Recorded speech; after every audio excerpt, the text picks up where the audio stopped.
Muy buenas tardes.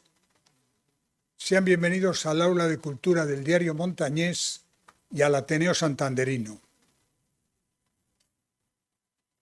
En primer lugar, quiero agradecerles su presencia esta tarde aquí. Me encanta ver otra vez este salón de actos casi lleno, cosa que es difícil porque estamos en un salón que tiene un aforo de 250 localidades, que cuando no se trata de teatro, cine o una gran orquesta es difícil reunir a tantas personas como esta tarde aquí. Está claro que Álvaro Machín tiene una gran capacidad de convocatoria, y por eso hay que felicitarle. Y Álvaro viene a presentar su libro, que es un libro de viajes, pero un libro de viajes totalmente original. Yo, en primer lugar, creo que hay que resaltar de este libro de 1.000.000 de pasos, hay que resaltar la capacidad de transmisión del conocimiento y del sentimiento del protagonista, es decir, del viajero, es decir, de Álvaro Machín, que se ha recorrido, iba a decir medio mundo, no, el mundo entero, y que nos cuenta con mucha agilidad, con mucho contenido didáctico, lo que le ha ocurrido en los viajes. Y no es el típico libro guía para ir a esos países, porque, si me permiten la broma, de los hoteles que él recomienda, yo no iría a ninguno, pero clarísimamente, porque claro, dormir en un sitio que te cobran $3, pues hay que sospechar un poco. Pero bueno, Machín tiene espíritu aventurero. Yo lo que sí creo es que es un libro muy interesante de leer, se cuentan muchas cosas y sobre todo es cómo se cuenta. Está claro que el estilo periodístico está en todo el libro y como tal, pues hay claridad, hay una sintaxis correcta y hay una capacidad para transmitir ideas y para transmitir sensaciones. Yo se lo recomiendo. El libro se está vendiendo en la entrada y después en esta mesa estoy seguro que Álvaro estará encantado de firmar tantos ejemplares como sean necesarios. Y yo únicamente ya termino diciendo que cada vez más periodistas se están animando a escribir novela. No digo a ser escritores, porque los periodistas ya son escritores per se, pero generalmente cultivan únicamente el género informativo o periodístico. Pero ya cada vez más están escribiendo novelas, ensayos, incluso alguna obra de teatro. Y aquí tenemos una persona que dentro de poco nos va a presentar su novela, esperemos que sea pronto, y que será una periodista más que se incorpora al mundo literario. No digo más, le paso precisamente la palabra a Marta San Miguel, que va a seguir con esta intervención y que es la persona que va a escribir, que nos va a presentar esa novela pasado el verano. Muchas gracias.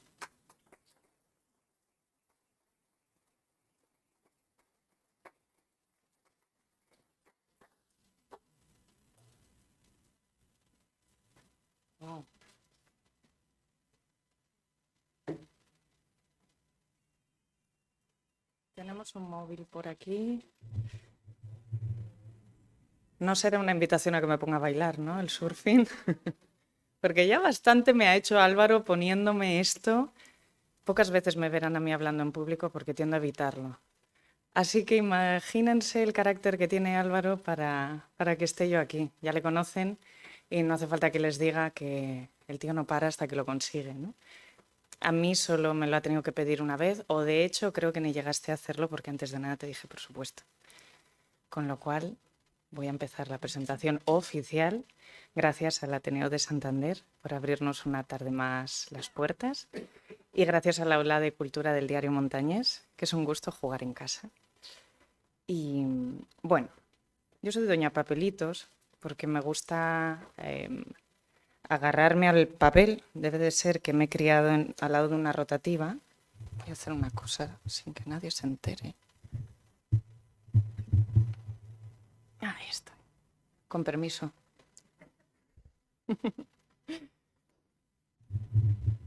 A mí me gustaría empezar diciendo que siendo periodistas hay que ser valiente para escribir un libro en primera persona de 300 páginas. Y digo siendo periodista y lo matizo porque nuestro trabajo consiste en hablar en tercera persona. Es decir, darle voz a otro, contar lo que le sucede a otros, narrar lo que está pasando sin que se note que estamos presentes, ¿no? Hay quien dice que un buen periodista es el que logra desaparecer y que se vuelve totalmente invisible en sus crónicas. En cierta manera es así, y yo sé que ustedes como lectores es lo que esperan de todos nosotros. Pero yo no estoy del todo de acuerdo, con permiso de mi actual director y de mi anterior director. Yo creo que es inevitable que la realidad que tenemos que contar nos interpele, que nos sacuda, porque creo que es la única y, la maldita manera que tenemos de contar la verdad, cuando esa verdad nos afecta y nos atraviesa. Así que cuando nos lean en el periódico, sepan que aunque estemos en la sombra, aunque se vea una pequeña foto de todos nosotros, estamos protegidos por nuestra firma, estamos protegidos por la mancheta del periódico, de tal manera que estamos ahí, entre líneas, a salvo, ¿no? En esa tercera persona hablando de los demás. Ahora bien, ¿qué pasa si de repente un periodista se pone a hablar en primera persona? ¿Qué pasa cuando el periodista, que está acostumbrado a estar ahí atrás, se pone delante y de repente empieza a ser noticia o noticioso, o lo interesante es lo que ve ese periodista? Bueno, pues lo que sucede es este libro. Lo del 1.000.000 de pasos, quienes conocemos a Álvaro, pues sabemos que bueno, yo diría que es alguno más, porque lo de sacarse el carnet de conducir es relativamente reciente. Pero yo me quiero fijar en el subtítulo. No sé si se llama subtítulo, pero mi deformación periodística me obliga a decir subtítulo. Las vueltas por el mundo de un tipo corriente. Y yo creo que ahí está la clave de este libro, en esa palabra, corriente. No te lo crees ni tú. Yo creo que tú no eres un tipo, o sea, corriente para nada, eres de todo menos un tipo corriente. Ahora bien, voy a explicar el matiz, ¿vale? Les voy a contar una anécdota. Hace 20 años entré de prácticas en el Diario Montañés, que es la casa donde me he criado, donde he aprendido, donde he crecido, donde me ha pasado todo. Y bueno, ese primer día pues éramos 15 becarios, o no sé, una cantidad inenarrable. Total, que había un hueco libre, me dicen, siéntate ahí, señor y señor. Yo obedezco, me quedo callada, quieta. Total, que yo quería descubrir quién era quién. ¿Por qué? Porque en esta ciudad, supongo que les habrá pasado a todos, yo he crecido leyendo el Diario Montañés. Entonces, las firmas, ¿queréis que baile? Las firmas era algo totalmente familiar. Entonces yo quería llegar al periódico y conocer quién estaba detrás de aquellas firmas, porque entonces no había las fotos, entonces internet no estaba. ¿Qué pasó? Que yo sobre todo quería conocer a una firma en concreto. Total, que estoy sentada en la sección de región, yo muy obediente, muy calladita, hasta que a mi compañero el segundo día le digo, oye, ¿me puedes decir quién es Álvaro Machín? El compañero en cuestión empieza a reírse y dice, ¿por qué quieres conocer tú a Álvaro Machín?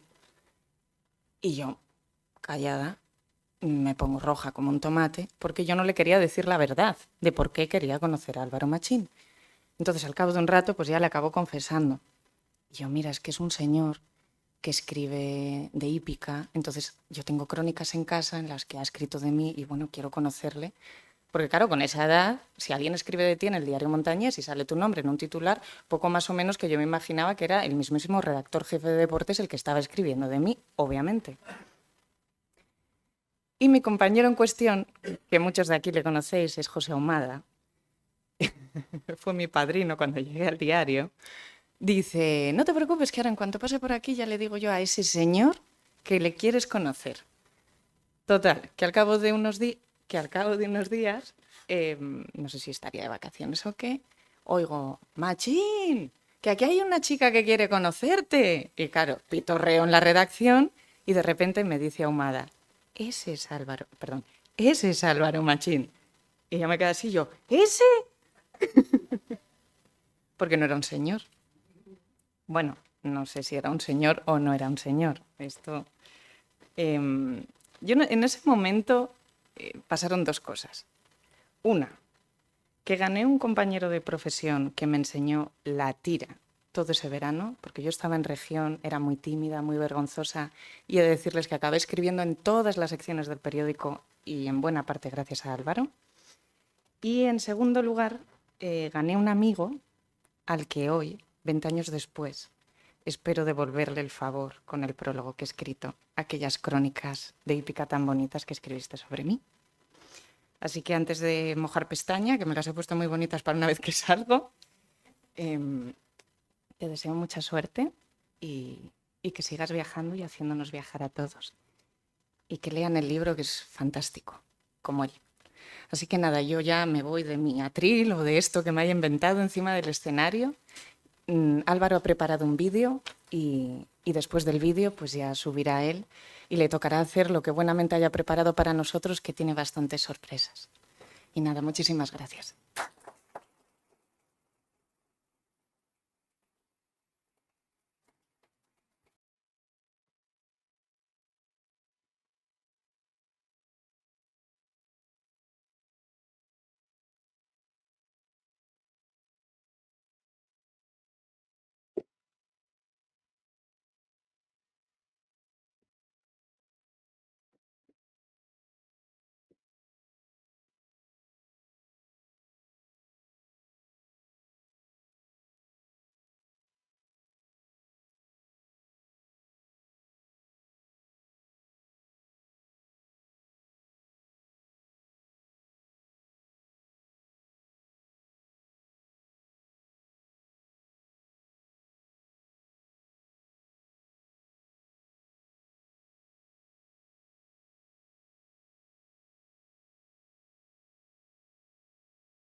No pasa nada. Sí, ahora sí. Digo que a los viajes hay que llevar maleta y como íbamos a viajar, pues yo he traído la mía, que es la misma que han visto en el vídeo. Chula la maleta, ¿eh? En el Centro Reto, en el rastro del Centro Reto. La compré hace unos días y me va a acompañar en todas las presentaciones. Ya digo, disculpen un momentito, yo quiero comprobar que tengo todo lo necesario de entrada. Nunca se sabe dónde podemos acabar. Un mapa para no perdernos. Algo bueno para leer. Yo ahí se lo dejo. Y esto que me ha dicho mi madre, que por si refresca, hay que llevarlo. En fin. Bueno, con esto saco aquí. Y ahora sí que lo tengo todo. Pues muy buenas tardes. Bienvenidos al Ateneo, bienvenidos al Aula de Cultura del Diario Montañés y bienvenidos a la presentación de 1.000.000 de pasos. Estos actos siempre incluyen o empiezan con agradecimientos y emociones. Yo no voy a ser una excepción, pero voy a intentar hacerlo de una manera un poquito especial. Si me permiten, les voy a contar una historia. Parte de la historia me la acaba de pisar Marta, que no sabía que iba a contar lo del señor, pues estaba incluido en la historia que yo les iba a contar y me lo ha pisado un poco, pero no pasa nada. con esa historia voy a hilar lo de los agradecimientos y las emociones. Yo me hice periodista porque quería escribir, porque me gustaba escribir. El otro día me recordaba mi hermana precisamente que con 8 o 9 años hacía periódicos en casa, escribía periódicos en casa que le vendía a mi padre. Por 1 duro o por 5 duros, depende de cómo le viera de humor, le tiraba un precio o el otro. Hoy seguro que mi padre estaría muy contento y seguro que de alguna manera estará viéndome. En el barrio, porque yo soy un orgulloso chico de barrio de los que bajaba a la calle, las madres de mis amigos de juegos me llamaban el reportero, así que estaba un poquito ya enfilado. Con 17 años me fui a Bilbao a cumplir el sueño de ser periodista y de aprender a escribir. Y poco tiempo después, con 18, en verano, un tal Manuel Ángel Castañeda me abrió las puertas del Diario Montañés para que pudiera hacer prácticas en el periódico, siendo un crío, un niño, con 18 años.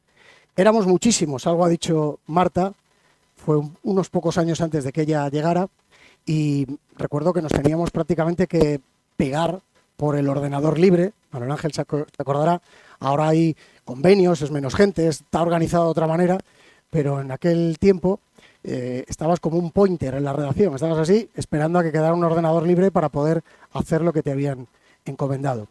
Tanto era así que recuerdo que una de las primeras conversaciones que yo tuve con Castañeda, que además impresionaba mucho que el señor director te hablara siendo un crío de 18 años, fue para decirme que ese verano éramos tantos que unos teníamos que estar hasta mitad del verano y otros la otra mitad. Y yo era del primer grupo, de los que se tenía que ir en la primera mitad del verano. El caso es que me escabullí entre mis compañeros de deportes, que me enseñaron muchísimo y se portaron conmigo de maravilla, y me quedé hasta octubre, en ese primer verano, con 18 años. Allí en deportes, una de las primeras cosas que me encargaron, y por eso digo que aquí Marta me ha pisado una parte de la historia, fue escribir las crónicas del concurso de saltos de la Madalena. Yo había visto los caballos en Bonanza, en la serie de televisión, no tenía ni idea de caballos. Y lo que hice fue pedirle a 2 amigos que montaban a caballo, además me hace mucha ilusión ver que están aquí los padres de uno de mis amigos que está en Estados Unidos, que eran Chito y David, y senté a uno a la derecha y a otro a la izquierda, y durante los 3-4 días de concurso pues estuve contándome todo lo que estaba viendo para poder transmitirlo a los lectores. No debió salir muy mal la cosa, porque al poco tiempo me llamaron de la revista Ecuestre para que fuera su corresponsal en Cantabria.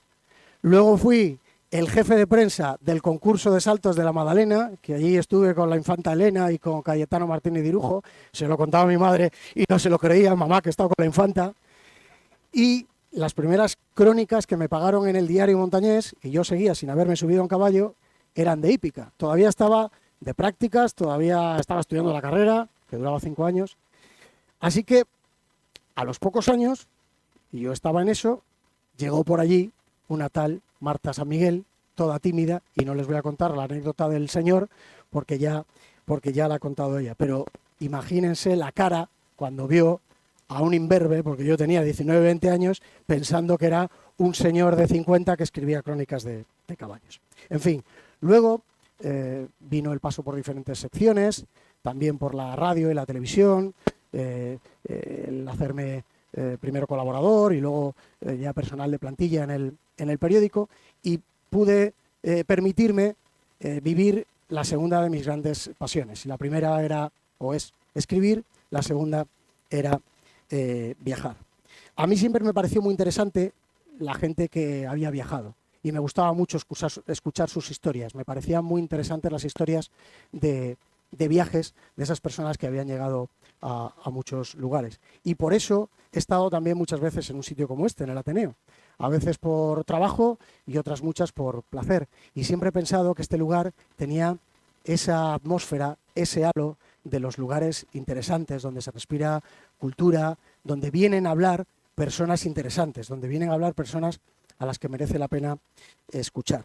En estos años de periodismo, que ya son unos cuantos, he tenido la oportunidad de escuchar y de charlar con algunas personas que a mí me parecían especialmente interesantes.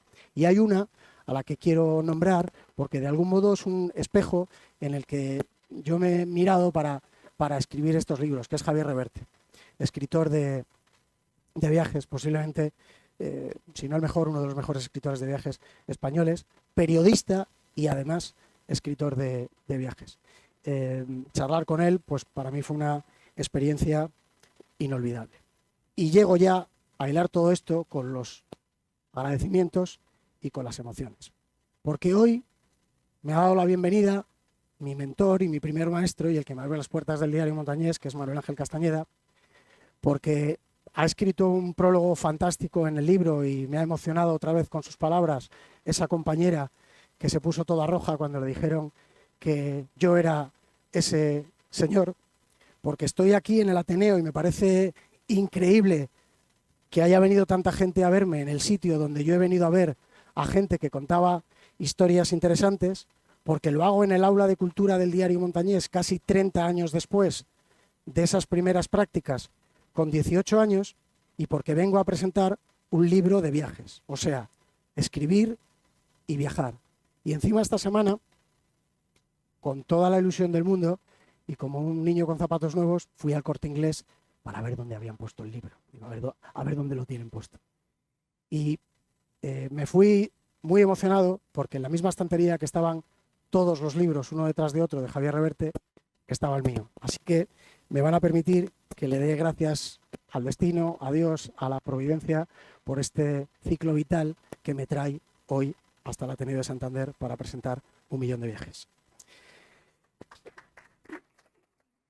Muchas gracias. Tengo que pasar el nudo. Termino rápido con los agradecimientos. No quería dejar de agradecer a Íñigo Noriega, el director del diario Montañés. Estamos en el aula de cultura del diario. A la subdirectora y compañera Teresa Cobo, porque me ayudó mucho cuando yo le presenté el manuscrito, pues con las dudas que uno tiene. Ella es una persona que capta mejor que nadie las erratas o cualquier incorrección y me hizo un favor tremendo. Por supuesto, a mi familia, a mis amigos, a un montón de compañeros del periódico que veo por ahí y además a última hora no ha podido venir, pero por supuesto a la persona que me acompaña en el viaje más importante, que es el día a día, que es mi novia, Lorena, y también especialmente al editor del libro, a Javier Fernández Rubio, porque es el mejor guía que podía tener para este viaje por el mundo de los libros. En este libro hay muchos viajes y le voy a pedir a Ángel, no, sí, ya la he puesto, ya no tengo que pedir nada, aquí está, que me pusiera esta pantalla. Lo hemos puesto como si fuera la gira de un grupo de rock, con las fechas y los destinos. En cada uno de los países he elegido una ciudad o un punto concreto porque ahí se desarrolla buena parte de las anécdotas, de las historias que cuento en el libro, pero hay muchas más paradas por los diferentes países. De hecho, el libro incluye 16 capítulos con referencias, en realidad, a más países. Obviamente no son todos los países en los que yo he estado, ni describo todos los viajes, porque no va de eso. 1 millón de pasos no va de eso. Me ha gustado mucho algo que ha dicho Manuel Ángel. No es una guía de viajes, ni pretende serlo. Y para que me entiendan, tampoco es ese vídeo que graban las parejas de recién casados cuando se van de luna de miel y luego te invitan a cenar a su casa y a los postres te ponen el vídeo con todo el cariño, pero vamos, que acabas porque te ponen todo, absolutamente todo lo que han hecho en el viaje. Mira, aquí estamos desayunando. Mira, aquí en la piscina. Mira, aquí fulanito antes de meterse en la cama en la habitación. No cuento todas las cosas que he hecho en los viajes. A mí me gusta pensar que son los relatos de un tipo corriente, y me han vacilado con esto mucho del tipo corriente, de un santanderino corriente que sale a dar una vuelta. Es una recopilación de anécdotas, de historias, de relatos, de encuentros, de aventuras, de personajes, en el que todo es real y en el que sin un orden cronológico y en viajes distintos, en la forma y en el fondo, hacemos esa recopilación, ese catálogo de anécdotas. Les digo lo de los viajes distintos en la forma y en el fondo sobre esta pantalla. Por ejemplo, a Benin o al Sáhara fui por trabajo a hacer unos documentales y unos reportajes sobre los proyectos de cooperación de Cantabria en esos países. A Pretoria fui al Mundial de Fútbol, a Sudáfrica, a acompañar a España. Luego hablaré un poquito de eso. Hay 3 más: Irkutsk, Ulan Bator, Pekín, Rusia, Mongolia y China, es el viaje del transmongoliano, que es un ramal del transiberiano, recorriendo esos 3 países, y ahí el motivo es muy personal. Yo atravesaba una etapa un poquito complicada en lo personal y en lo profesional y tenía que tomar decisiones. Sobre todo tenía que decidir qué es lo que no quería hacer el resto de mi vida. Y en ese viaje y en muchas horas de tren tomé las decisiones, creo que correctas, que han marcado mi vida y que me han traído hasta aquí. En fin, hay viajes para ir a una boda a Ciudad de México, hay viajes en pareja a Polonia, Hungría, Rumanía, los últimos a Croacia, Bosnia, Montenegro, hay viajes con amigos, hay viajes en solitario, hay viajes con distintas compañías, viajes de muy distintos tipos. Le voy a pedir ahora a Ángel que quitemos esta pantalla y que pongamos una serie de fotos que me van a acompañar. Ya les adelanto que no quiero destripar gran cosa del contenido del libro. ¿Por qué? A mí no me gustan esas presentaciones en las que al final te acaban contando el libro entero, porque cuando te pones a leer pierdes el factor que para mí es fundamental de la sorpresa, que te sorprenda lo que te vas a encontrar. Entonces, les voy a contar alguna cosilla, pero no les voy a adelantar demasiado. Algunas de estas fotos que van a ir viendo, van a ir pasando muy despacio, para que no estén tan pendientes de las fotos, que no me hagan caso a mí, que eso me lo dijo Marta, que tenía que hacerlo, y algunas de estas fotos, como digo, están incluidas en el libro. Un libro con historias muy diferentes. Y aquí viene la parte de destripar, lo poquito que les voy a destripar. Historias tan diferentes como toparse con una serpiente justo en este país, en Uzbekistán, y en un terreno muy parecido, porque era un desierto a las 8 de la mañana y con 40 grados y completamente solo. Yo diría que no había persona en 1 kilómetro a la redonda. Y además, teniendo en cuenta que yo tengo pavor, fobia, miedo, asco, grima a las serpientes. Es una obsesión que no las puedo ni ver ni en televisión, y mi madre siempre lo recuerda, que de pequeño, y no tan de pequeño, tenía pesadillas pensando que había serpientes en el fondo de la cama cuando me metía a dormir. Pues ahí estaba yo en el desierto y ahí estaba la serpiente toda estirada ahí delante mío. Si quieren saber lo que pasó, lo tienen en el libro. Desde historias como esa a, por ejemplo, ya les adelantaba antes, a decidir ir a ver a España al Mundial de Sudáfrica en el año 2010. Yo solo he ido a un Mundial y ganó España. Ahí lo dejo. Si alguien quiere financiar un viaje, parece ser que Rubiales es una persona además muy espléndida, no tengo ningún problema en aceptar una invitación para seguir a España a otro Mundial. Historias, como les decía, muy diferentes, algunas muy personales, y mucho más serias o íntimas de la que les he contado, como por ejemplo pasar un domingo del mes de noviembre, 19 de noviembre, en Bucarest, con muchísimo frío, paseando por la ciudad y pocas semanas después de haber perdido a una de las personas más importantes de mi vida. De eso, que es muy trascendental y que supone desnudarse de alguna manera en las páginas y en público, pues paso a otras historias que no tienen ninguna trascendencia, pero que pudieron ser curiosas. Un apretón en un templo de Camboya rodeado de turistas y obviamente sin ningún lugar donde ir.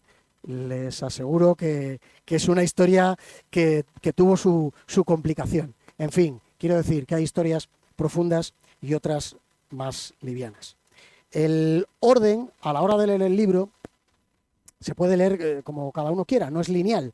Se pueden saltar capítulos, volver atrás, elegir según los destinos este o el otro y dejar otro para más adelante. Aunque yo a la hora de escribir el libro, para mí el orden no ha sido casual.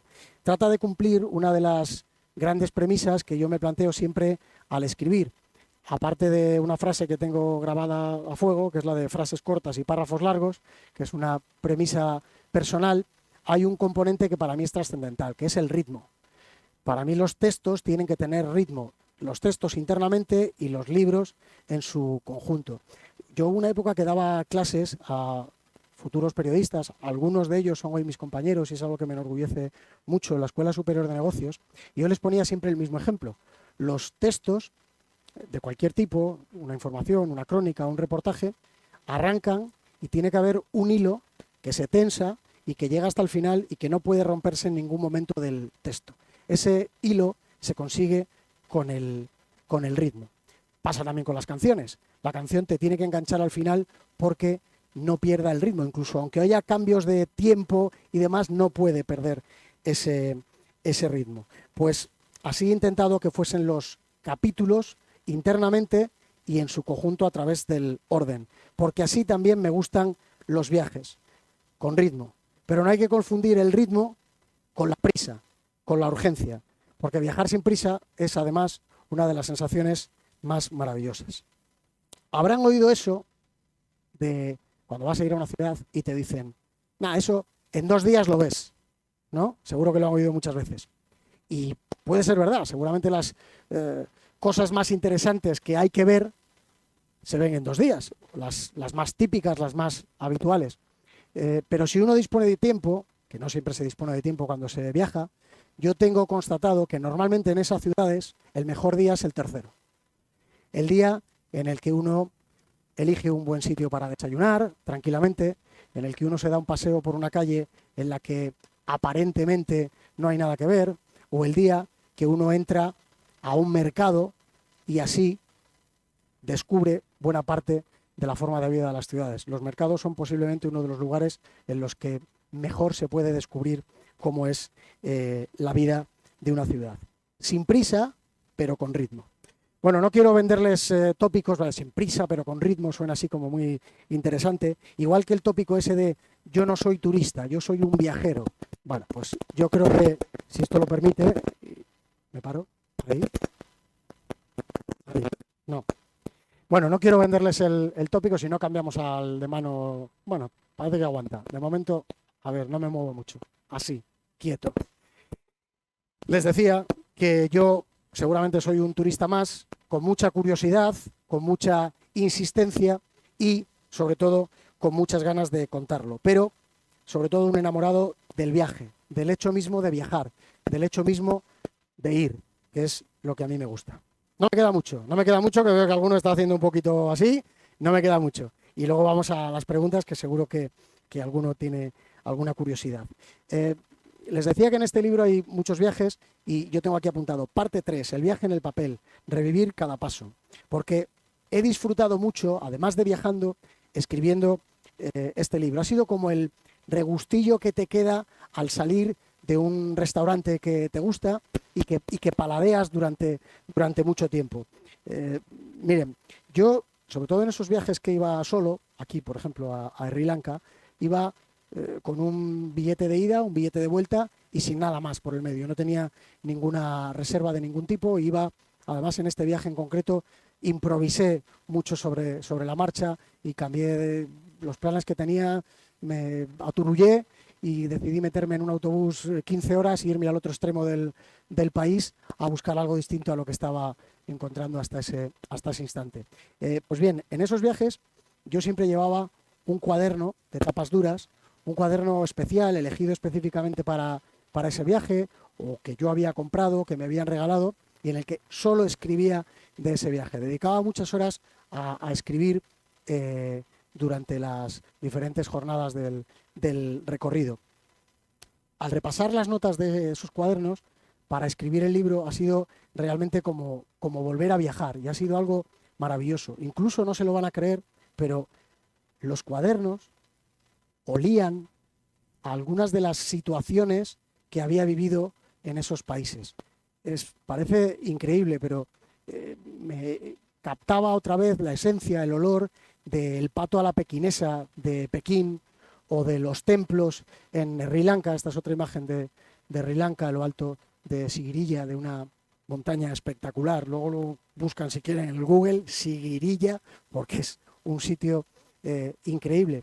E incluso captaba, y les voy a contar otra curiosidad, a riesgo de pasar por estar como una cabra, pero yo en estos viajes llevaba ropa generalmente muy vieja.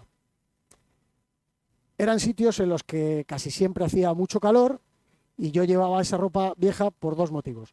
Una, por una cuestión hasta de seguridad.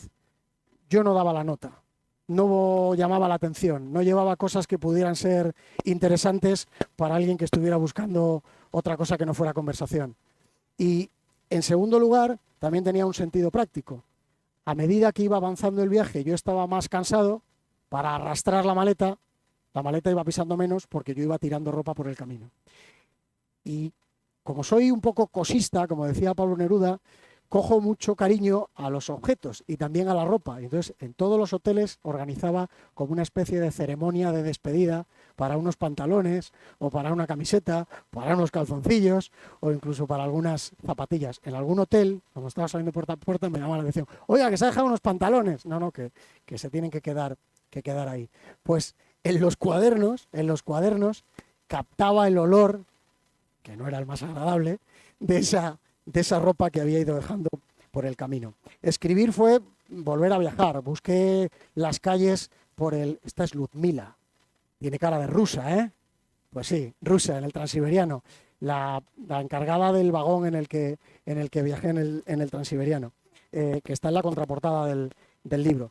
Busqué esas calles por el Google Maps, busqué las fotos de los restaurantes en los que había comido, o repasé los muros de Facebook de las muchas personas que me fui encontrando por el camino y que aún hoy en día nos felicitamos el cumpleaños o nos preguntamos cómo estás. Hoy he recibido un mensaje, y han pasado muchos años, no recuerdo ahora en la pantalla inicial qué año fue, de una chica de Vietnam que conocí en el viaje, que se llama Cam Bo Ti, que era la recepcionista de un hotel, que me ayudó muchísimo, y hoy me ha mandado un mensaje al hilo del libro dándome la enhorabuena y preguntándome cuándo era la traducción en inglés. Bueno, todo es posible, todo se andará, ya veremos. En cualquier caso, fue maravilloso el repasar y el escribir el libro. Aunque me resultó muy difícil, y esto es un debate que he tenido estos días con mi compañero José Carlos Rojo, que creo que también, sí, ahí está. Él ha escrito un libro fabuloso que le recomiendo, El Diablo del Norte Español, y él dice que siendo periodistas tenemos más facilidad para afrontar el hecho de escribir un libro. Y es cierto, pero yo encontré, seguramente por una especie de síndrome de Estocolmo, dos dificultades. A mí me gusta mucho escribir y soy de los periodistas pesados que piden más espacio a su jefe. Yo, si me dan 4 columnas, quiero 5, y si me dan una página, intento que sea una doble. Pero ocurre una cosa: en el periódico escribimos con dos pequeñas dictaduras. Una es la del tiempo, la presión del tiempo, la urgencia. Hay que acabar en la hora de cierre, hay que acabar cuanto antes, y uno está acostumbrado a escribir con esa premura de tiempo, con esa urgencia. Y una segunda pequeña dictadura es precisamente la del espacio. Hay que ajustar un titular a un espacio concreto y hay que ajustar un texto a un espacio concreto. Pues bien, en libertad a mí me costaba escribir.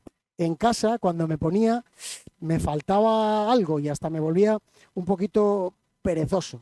Por eso me costó, y por eso creo que tardé más de la cuenta en escribir este libro. Y supuso, ya digo, otro viaje. Y queda uno más, el último. Y con esto acabo. El viaje editorial, lo he llamado. Porque cuando me puse seriamente, inicialmente yo no tenía idea de qué iba a hacer con eso que estaba escribiendo. Empecé a escribir por ese placer del que les hablaba, de escribir y de contar, pero no sabía muy bien qué iba a hacer. Cuando ya fue tomando forma, dije, pues esto igual podemos hacer que sea un libro. Pero entonces lo que no sabía es a quién dirigirme, no sabía qué hacer. Yo conocía a Javier, porque somos compañeros de profesión, y conocía su editorial, El Desvelo, y me parecía que editaba los libros con una sensibilidad artesanal. Me gustaba lo que él hacía, pero no tenía claro que fuera a encajar este libro en las cosas que él hace. Le pregunté precisamente a Marta: oye, ¿qué te parece que hable con Javier? Y me dijo, pues bien, porque si a él no le encaja, seguramente te dirigirá a alguien, a una editorial concreta que esté especializada en algo más parecido a lo que tú has hecho. Te sabrá encaminar. Bueno, me atreví, le llamé, voy a utilizar la palabra exacta que sentí en ese momento, acojonado. Estaba acojonado cuando le llamé, y recuerdo que le dije pues que me gustaría enseñarle un manuscrito que tenía ya hecho, a ver qué le parecía, y yo le dije que sin compromiso. Él entonces me dijo una frase en el primer encuentro que tuvimos en el Siboney, en la calle Castelar, lo recuerdo perfectamente. Me dijo que su único compromiso era leerlo. A mí esa frase se me quedó grabada porque me dio la tranquilidad de que su respuesta iba a ser sincera, que era lo que yo realmente buscaba. Ha contado Marta que me saqué el carnet hace poco. Sí, tengo 45 años y me lo saqué con 39, 38, 39. Pues bien, en la edad madura, los dos momentos en los que he estado más nervioso fue en el examen práctico del carnet de conducir rodeado de niños de 18 años y cuando Javier me llamó para decirme, quedamos en el Siboney y te digo qué me ha parecido. Los dos momentos que más nervioso he estado en estos últimos años. Así que yo me planté allí temblando, no sé cómo pude aparcar, porque tampoco tenía mucha experiencia conduciendo, y conseguí aparcar el coche, llegué al Siboney, me dijo que le había gustado y me dio una gran alegría. Luego se nos puso incluso una pandemia de por medio, pero desde entonces Javier ha sido un gran guía en el mundo editorial, aguanta lo pesado que yo sé que puedo llegar a ser, y con esa pandemia de por medio que nos retrasó más de la cuenta esto que estamos haciendo hoy, porque queríamos que fuera así, queríamos que fuera con vosotros, con gente, compartido. Hoy estamos aquí, hoy estoy aquí para presentar 1.000.000 de pasos, las vueltas por el mundo de un tipo corriente, cumpliendo un sueño y haciendo que este libro empiece su propio viaje, esta vez en solitario y en este caso de su mano. Muchísimas gracias.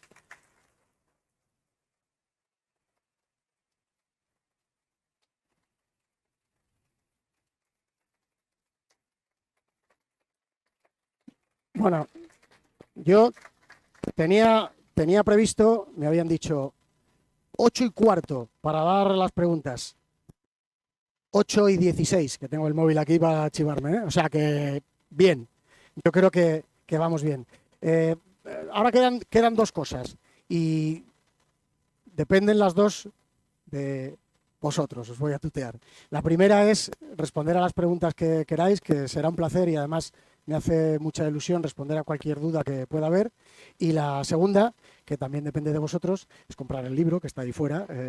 Están los compañeros del Corte Inglés vendiendo el libro y yo estaré encantado después. Me quedaré el tiempo que haga falta, y si cierran el Ateneo, porque cierran a las 9, yo fuera firmo los libros que haga falta, si fuera necesario. Así que tenemos tiempo todavía, vamos bien, 8:15. Vamos con la primera parte de las preguntas. Hay muchos periodistas. Si no salen preguntas, yo me bajo y me voy. Y no firmo ni hago nada. No, sí. Pero alguna pregunta surgirá. Estamos hablando de viajes. Venga, Chuchi. Otro de mis maestros, que me hace mucha ilusión que esté aquí, con su hijo Óscar. Buen amigo. Bueno, como supongo que las preguntas agradables te van a hacer, yo voy a ir justamente por lo contrario. Bueno, ya estamos. Y lo que quiero preguntarte es por tu peor viaje, por las circunstancias que sean, dónde lo has pasado mejor, por la situación personal, por la del país, etcétera.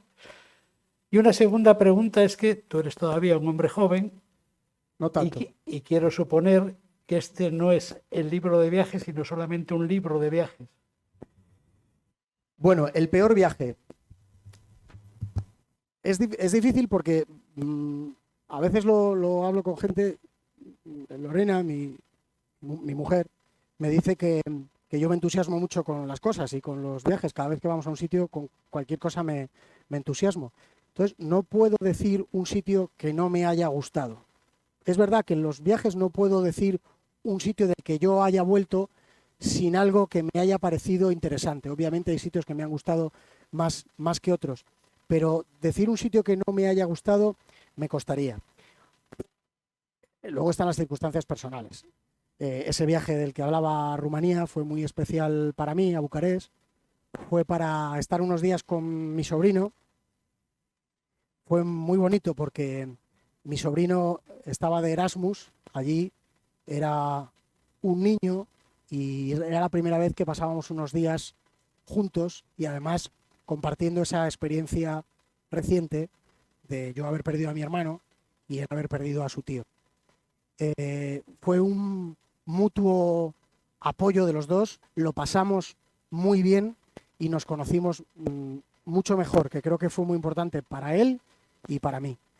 Entonces ahí las circunstancias marcan. Pero te contaré otra cosa, Chuchi. El otro día me hacía Guillermo Balbona, también le quiero incluir en esa lista de agradecimientos, una entrevista que me gustó mucho para anunciar precisamente este acto, y me preguntaba por los viajes con el kit de periodista durante la pandemia. Lo tenemos muy reciente. Yo tuve que salir mucho durante la pandemia. Íñigo lo sabe bien. En el periódico, pues 4 o 5 fuimos los que más calle pisamos cuando todos estábamos en casa. A ese viaje sí que no quiero volver, porque realmente era muy impresionante ver. Ahora ya suena a repetido, pero yo sentía angustia. Yo me volví a casa alguna vez con angustia y, de hecho, voy a confesar una cosa que tampoco es que lo cuente todos los días, tuve un ataque de ansiedad y estuve pensando que podía ser algo del corazón, porque tenía una dolencia del corazón esos días. Fui a Valdecilla a urgencias cuando estábamos todos encerrados, y ir a Valdecilla también, ya solamente el hecho de ir, lo voy a decir así como suena, acojonaba. Ir a Valdecilla acojonaba. Pues fui porque tuve un pequeño ataque de ansiedad, porque ver todo eso así, escuchar el sonido de los pájaros por Santander, era algo que me impresionó mucho. Y lo del libro de viajes, o segundo libro de viajes, o próximo libro de viajes, pues esto depende, como lo de las preguntas, de vosotros. Si os gusta y compráis el libro, seguro que escribo un segundo libro de viajes. Yo estoy con ganas de escribir. Mi pasión es escribir y viajar, o sea que yo quiero seguir viajando y escribiendo. Bueno, Zacarías. Miedo me das, Zacarías. Estoy encantado. Yo porque también. te estoy siguiendo en el viaje. Ya he buscado aquí todas las partes, pero yo voy a decirte lo que me tienes que deciros, contarnos. A ver, Los sabores y los aromas. claro. Hombre, viniendo de ti, ¿qué me vas a preguntar? No, sabores, porque hay Sabores que y viajar aromas. y hay que disfrutar disfrutar y sobre todo conocer los sabores y los aromas y las formas, porque a través de ello viajamos y queremos ir más, ¿eh? Sí, claro. Se viaja con los 5 sentidos, por supuesto. Y el sentido del gusto es un elemento determinante a la hora de viajar. A mí, además, me gusta probar de todo. Y me pasa un poco como los destinos, que prácticamente no he encontrado nada que no me guste. O sea, he probado muchas cosas. Ahí hablo de cosas que he probado. Zacarías, no es un libro de cocina como los tuyos, pero sí que cuento algunas cosas de sabores. Países de sabores. México, por ejemplo. Fui a la boda de un compañero, de Dani González, compañero periodista, con otro compañero, con Enrique Munarriz. Estuve, yo creo que 9 días. Engordé 4 kilos. Creo que ya te estoy diciendo que México me gustó en el tema de la comida. Y sí que pasa una cosa, y eso seguro que tú también puedes contarlo. Hay sabores que solo pueden darse allí y olores que solo pueden darse allí. Asia es el continente de los olores. Las calles de cualquier ciudad asiática son un catálogo de olores mezclados, no siempre agradables, muy fuertes, muy potentes. Las especias, en Estambul, por ejemplo. Yo hay un sabor, no sé si es lo más rico que he comido en la vida, lo cuento en el libro porque además el cómo encontré ese lugar, y creo que va a salir una foto por aquí, acabará saliendo. No les destripo la anécdota, pero les explico la foto. Va a salir una foto en la que van a ver unas calles así como muy cochambrosas y un pato pintado en la pared. Ya ha salido. Vale, correcto. Pues esa era la dirección para encontrar un restaurante en ese entorno, el restaurante donde posiblemente se come mejor pato a la pequinesa en Pekín. Entrabas por esa calle que, si no te lo habían avisado, daba hasta un poco de impresión, y resulta que te encontrabas en la entrada del restaurante una fotografía de Al Gore, el vicepresidente de Estados Unidos, comiendo pato en ese restaurante. Bueno, pues el sabor del pato a la pequinesa en Pekín, en ese sitio, yo luego he comido pato a la pequinesa en muchos otros sitios y es irrepetible. Con eso yo creo que damos por respondida la pregunta, por lo menos con algunas cuestiones. Más cosas. Ana, compañera allí al fondo. Ángel, por favor. Que además ha venido con su padre, que lo estoy viendo desde aquí. Encantado de saludar a los dos. A ver, Sí, ahora. hola. Este libro está lleno, como nos has contado, de viajes que has realizado en solitario y en compañía. Pero Sí. ¿qué es más gratificante? ¿Enfrentarte a esas experiencias tú solo, fuera de tu zona de confort, a miles de kilómetros de casa, o compartir esas anécdotas, esas experiencias con alguien y que después, con los años, tomando una cerveza, podáis recordarlo? Es distinto. Decir cuál es más gratificante es que es muy distinto. A mí esos viajes en solitario me sirvieron también. Yo hablo inglés como el programa aquel de Massey. O sea, I'm Massey, I'm strong. O sea, ahí voy. Entonces es un inglés de superviviente. Entonces esos viajes suponían también para mí un reto personal de buscarme la vida. Porque, insisto, iba con un billete de ida, un billete de vuelta, no desde la misma ciudad, llegada a una ciudad y regreso desde otra ciudad, y tenía que ir buscando por el camino, el itinerario, dónde dormir cada noche, dónde... Entonces, esos viajes, aparte de lo mucho que conocí y que aprendí, suponían un reto personal. Y luego hay una cosa que parece un contrasentido, pero no lo es. Acabas estando mucho más acompañado en un viaje solo que en un viaje con compañía. ¿Por qué? Cuando yo voy con mi mujer o con amigos, uno está todo el tiempo pendiente o en conversación o compartiendo únicamente con esas personas. Cuando vas solo, estás absolutamente abierto a cualquiera, es más, tienes muchas ganas de hablar, y yo además, como no soy de hablar, pues tienes muchas ganas de hablar y te abres a la conversación con cualquiera. Con lo cual, los matices son distintos. Es fantástico compartirlo con alguien a quien quieres o a quien aprecias, y es fantástica la experiencia, el reto, el camino en ese sentido. Y estaba pensando decir otra cosa, pero se me ha olvidado. Así que me quedo ahí, Ana. Isabel. Es decir, ahora mismo, la gente, ¿en qué sitios has sentido más feeling con la gente o te ha impresionado más? ¿Cambian mucho los caracteres? Me imagino Sí. que mucho. Está Pati ahí votando sobre las sillas mexicana, y como he dicho lo de México, sí, en México me fue bien. En México bien, no hubo problema. En México muy bien. No, sí que evidentemente no tiene nada que ver en su carácter y en cuestiones culturales un ruso con un mexicano o con un vietnamita, por ejemplo, ¿no? A mí me gusta mucho los asiáticos. A mí Asia es un continente que me ha tratado muy bien y que me he sentido muy cómodo, sobre todo en el sudeste asiático, en Vietnam, en Camboya. A Vietnam fue el primer viaje que me fui realmente solo y sin reservas y sin nada previsto. Y todo fluyó tan bien, todo salió tan bien, me ayudaron tanto, me sonrieron tanto, que guardo un recuerdo maravilloso. Pero sí que no tiene nada que ver la gente en un lugar o en otros. También es verdad que hay que entender a los demás. Por ejemplo, en Rusia, a priori tú te crees que a veces te están riñendo, y no te están riñendo. Es una forma de expresarse. Me pasó, por ejemplo, en un vagón del Transiberiano con un chico finlandés. Compartíamos vagón con dos rusos. Yo creo que los dos eran profesores de universidad. Eran unos tipos muy serios que no sonreían. En el libro cuento otra anécdota, pero no se la voy a contar, con un ruso en el Transiberiano, que solo les digo que era como el ruso que sale en las películas de Rambo para pegarse con Rambo. O sea, el ruso.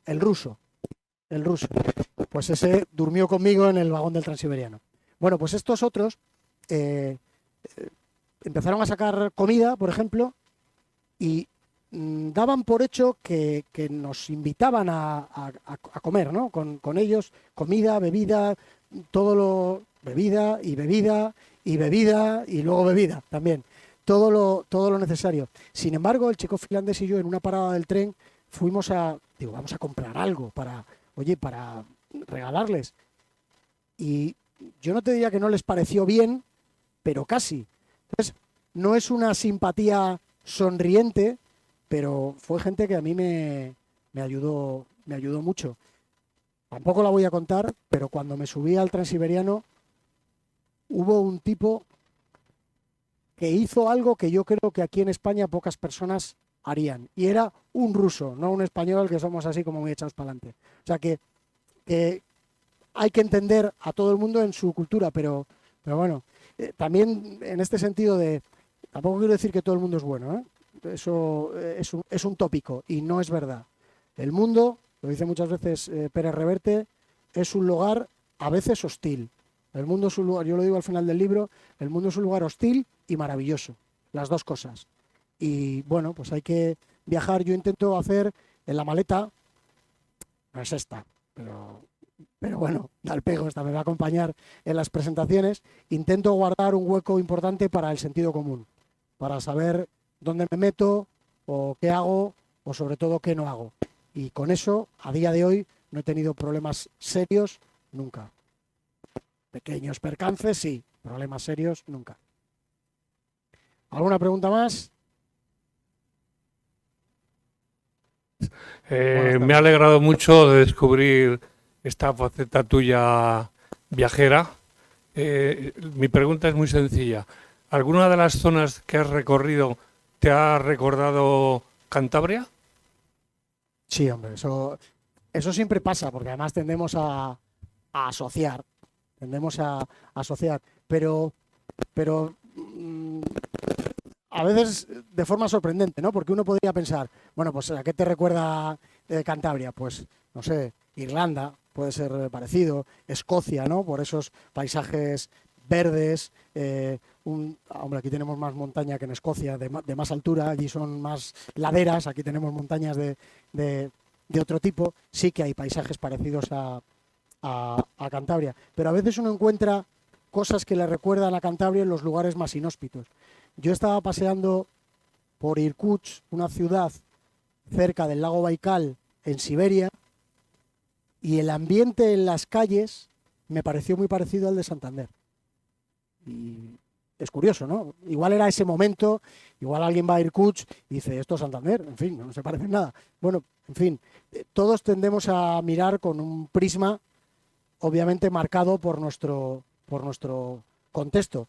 Y además, si eres un enamorado de tu tierra, como es mi caso, porque yo soy un enamorado de Santander y de Cantabria en general, pues sí que tiendes a buscar. También te digo que creo que no es bueno obsesionarse con las comparaciones.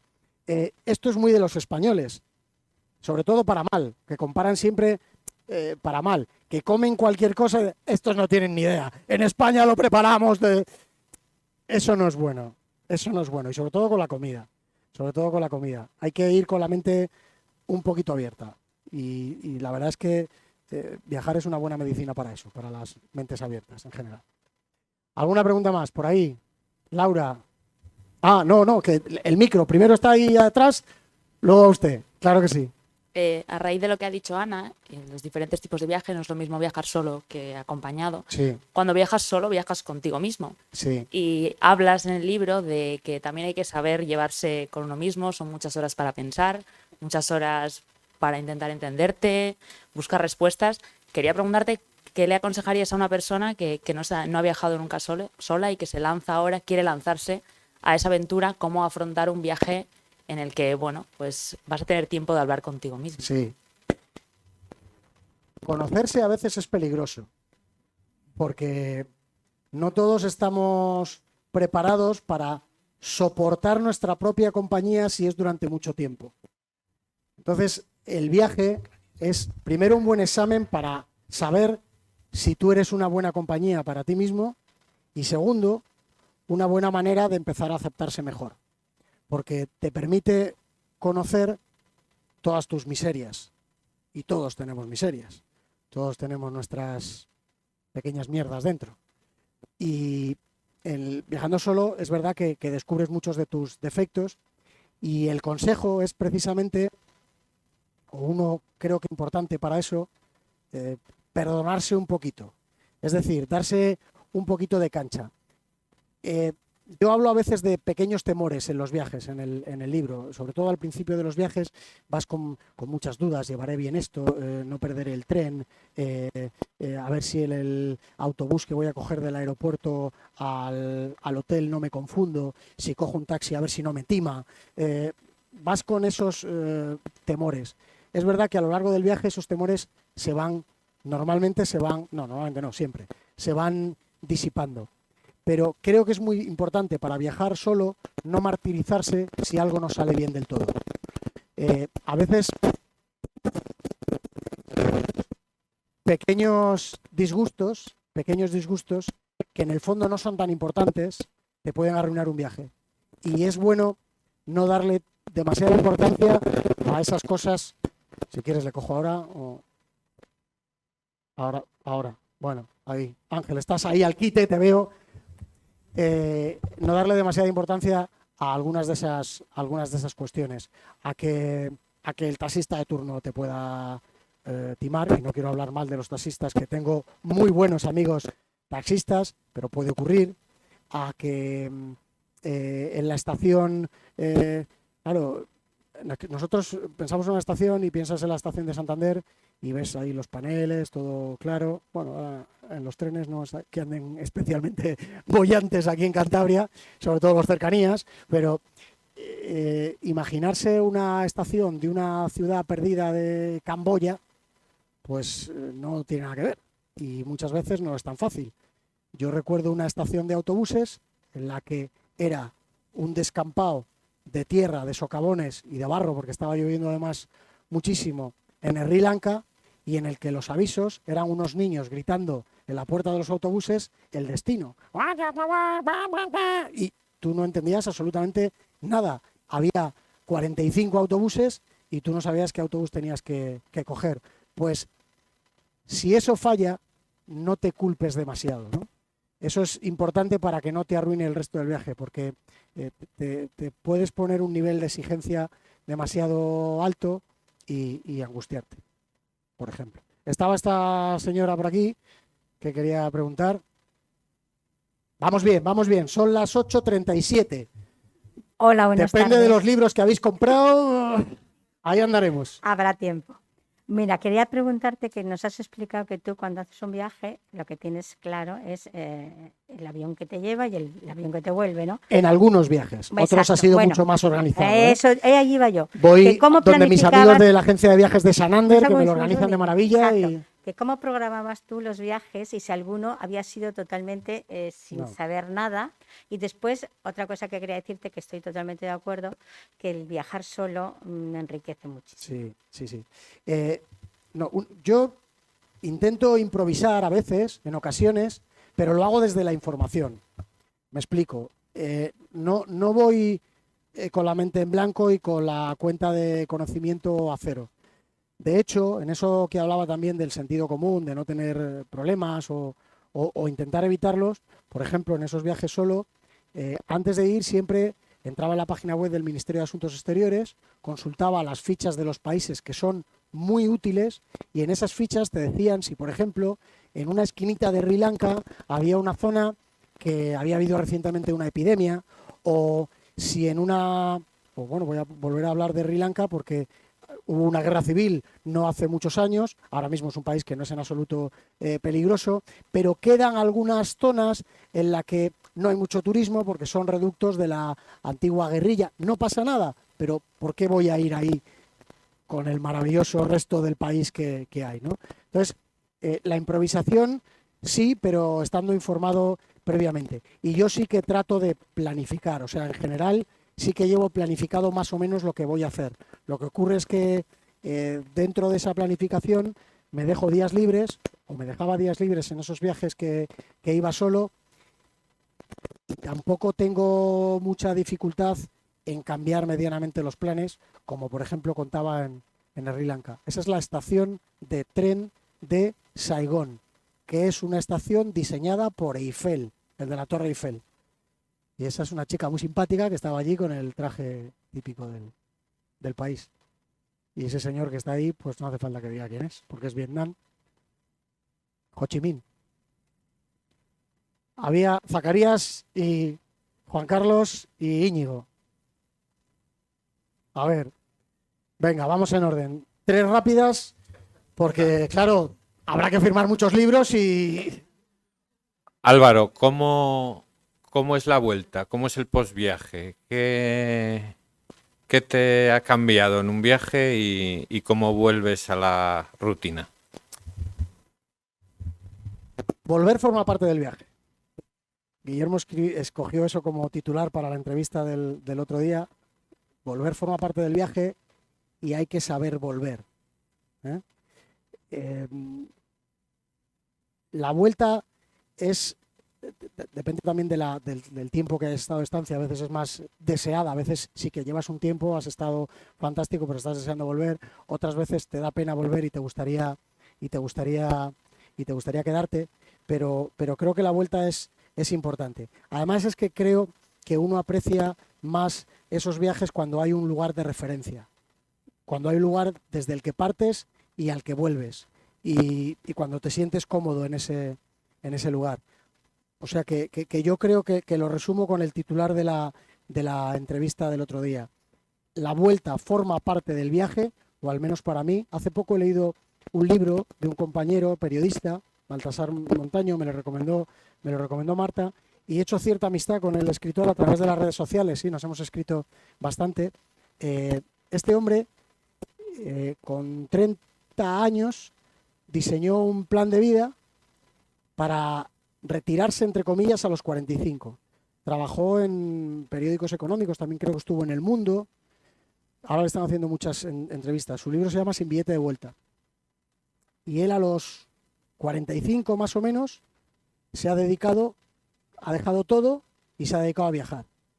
Se gasta muy poquito dinero en los viajes, quiere decir que no se ha retirado porque tenga un yate, 7 pisos y... No, lo justo, pero él ha tomado esa decisión.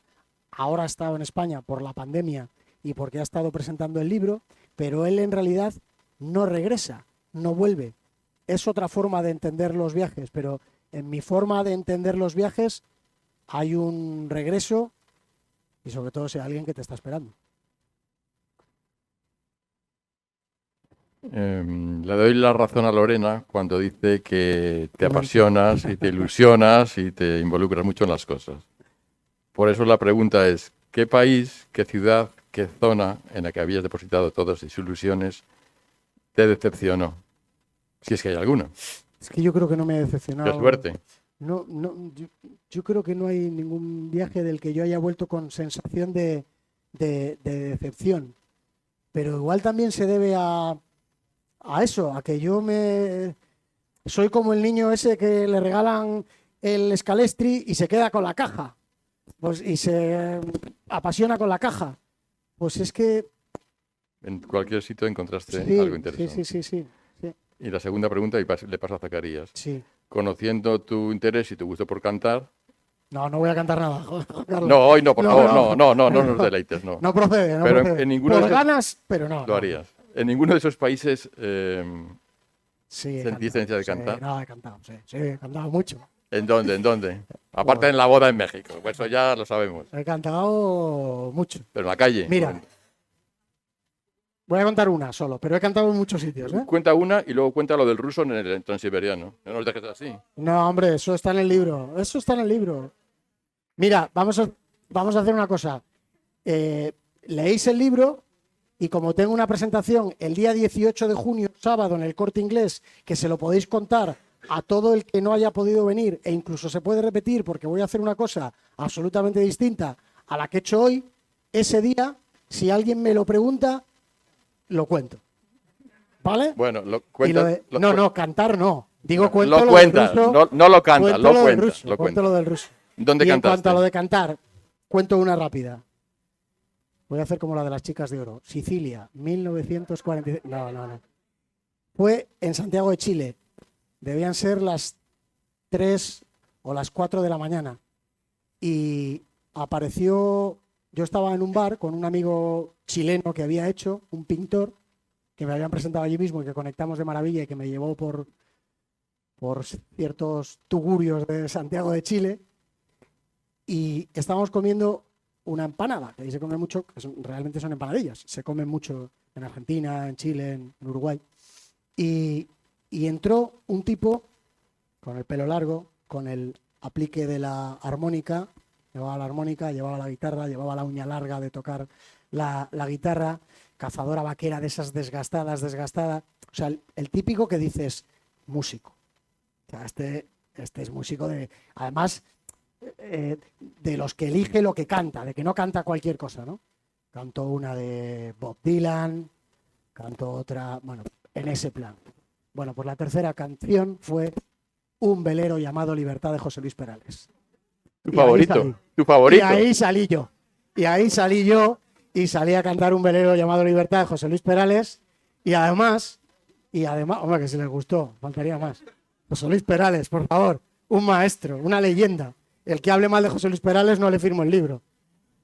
No, y sí, pues por ejemplo, esa fue una situación que me eché al ruedo. Hombre. Y no es la única. Canta. No, faltaría más. Dos rápidas, una de Zacarías y otra por ahí que han pedido y acabamos porque si no la gente del Ateneo me va a echar la bronca. Una pregunta, nada más para la cuarto. información, una pregunta. Rápida. Yo siempre estoy viajando a América, sobre todo a Europa, desde el año 58 59 ya. Y mi preocupación y la de mi casa y de los familiares, por la experiencia de América, siempre era ¿cómo llevas el dinero para mantenerte? Y mi pregunta es, ¿tenías alguna reserva guardada en el sitio? ¿Y qué monedas utilizaste en todos esos países? Sí. Porque a un taxista no puede decirle que cóbrame la tarjeta. No, claro. Bueno, eso ha cambiado mucho. Ha cambiado mucho porque ahora es verdad que la tarjeta ya hay pocos sitios. Ya no quedan tantos sitios donde no se pueda pagar con tarjeta.